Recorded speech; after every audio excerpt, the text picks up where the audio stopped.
শব্দ ও কণ্ঠশিল্পী। শিল্পী না, কণ্ঠশৈলী।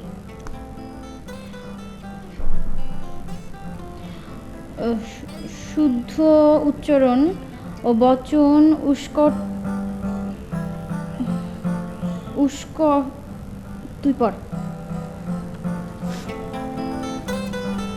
শব্দ ও কণ্ঠশৈলী, শুদ্ধ উচ্চারণ ও বচন উৎকর্ষতা। ঠিক আছে ঠিক আছে ঠিক, ওটা রেখে দাও। আসলে তোমাদের বাংলায় কোনো সমস্যা নেই, অনেকদিন অনভ্যেসের কারণে তোমরা শুদ্ধভাবে বাংলাটা পড়তে পারো না। কোনটা কি বর্ণ, বর্ণ উচ্চারণ কি, ধ্বনি কি সেটা জানতে হবে। বাংলা ভাষায় স্বরবর্ণ ব্যঞ্জন বর্ণ সম্পর্কে তোমাদের তো ধারণা আছে। স্বরবর্ণ কটি?